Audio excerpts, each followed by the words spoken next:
Assalamualaikum warahmatullahi wabarakatuh. Salam sejahtera untuk kita semua. Halo semuanya, perkenalkan nama saya Mutaji. Saya adalah salah satu mahasiswa Universitas Islam Negeri Sultan Maulana Hasanuddin Banten, jurusan Komunikasi dan Penyiaran Islam semester 5.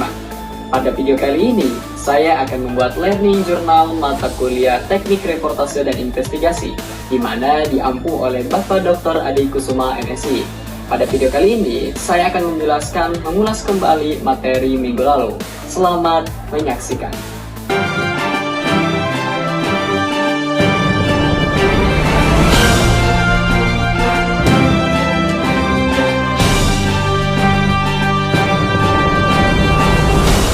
Halo semuanya, selamat datang di Learning Journal Mata Kuliah Teknik Reportase dan Investigasi.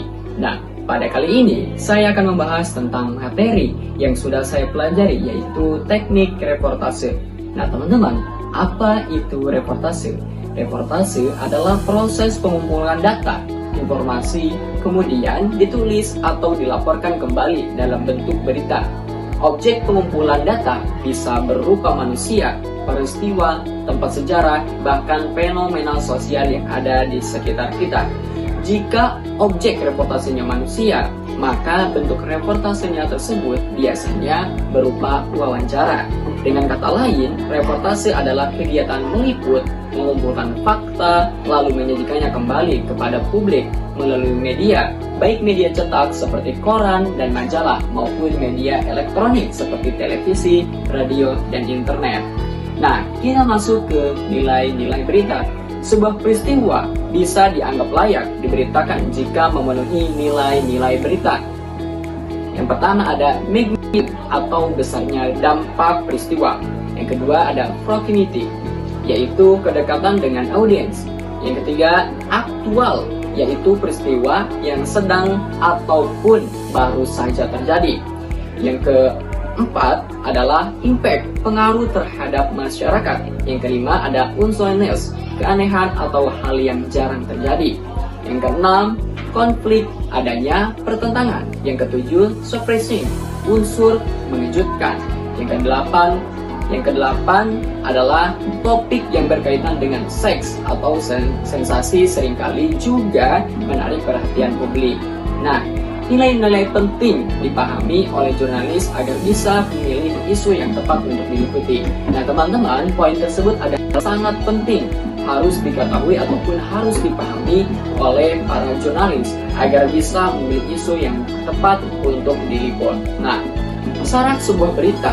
Selain memiliki nilai berita, teman-teman, sebuah berita juga harus memenuhi syarat dan teknik, yaitu syarat tertentu. Yang pertama ada aktual, artinya tertentu. Yang kedua ada faktual, harus sesuai fakta, tidak boleh hoax. Yang ketiga penting, ada relevansi atau perhatian pembaca dan penonton. Nah, yang kelima adalah seimbang, menghadirkan berbagai sudut pandang agar tidak berat sebelah. Nah, selanjutnya kita akan masuk ke tahapan reportase. Reportase dilakukan melalui perencanaan, yaitu perencanaan liputan seperti menentukan topik, sudut pandang, narasumber, hingga membuat riset awal. Nah, rapat redaksi biasanya diadakan awal, yaitu rapat redaksi diadakan untuk menentukan liputan apa yang akan dijalankan. Riset menjadi bagian penting. Riset bisa dilakukan melalui internet, koran, buku, ataupun bisa dilakukan secara seminar atau langsung ke lapangan. Dengan riset, jurnalis bisa lebih mudah menentukan arah liputan dan pertanyaan wawancara. Yang kedua adalah produksi. Ini adalah tahapan peliputan di lapangan. Seorang jurnalis harus bisa menembus narasumber untuk mendapatkan informasi, yaitu narasumber bisa berasal dari berbagai kalangan, mulai dari pelaku langsung, saksi, keluarga, ataupun pihak terkait. Yang ketiga ada pasca produksi. Setelah data terkumpul, tahap berikutnya adalah menyusun berita. Proses ini meliputi editing, evaluasi, dan distribusi berita. Nah, editing dilakukan untuk memastikan data sesuai fakta, alur cerita jelas, dan tidak ada kesalahan penulisan. Nah, Selanjutnya kita akan memasuki jenis-jenis wawancara. Reportase wawancara menjadi salah satu metode utama.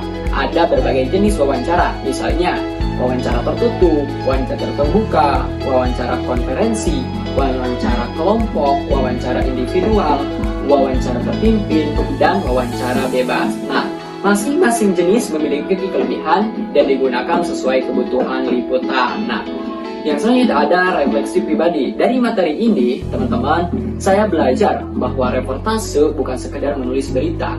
Ada proses panjang yang harus dilalui, mulai dari merencanakan, riset, terus ada membangun komunikasi dengan narasumber hingga mengolah data menjadi berita yang layak dikonsumsi publik. Hal lain yang saya sadari adalah betapa pentingnya sikap jujur, kritis, dan pertanggungjawaban dalam jurnalistik, karena berita yang kita buat bisa mempengaruhi opini publik dan bahkan kebijakan. Nah, itulah teman-teman rangkuman learning journal saya mengenai teknik reportase. Kesimpulannya, reportase adalah jantung dari jurnalistik. Tanpa reportase yang baik, berita tidak akan punya kekuatan. Oleh karena itu, sebagai calon jurnalis atau praktis komunikasi, kita perlu melatih diri agar mampu melakukan reportase secara profesional. Sekian, terima kasih. Wassalamualaikum warahmatullahi wabarakatuh.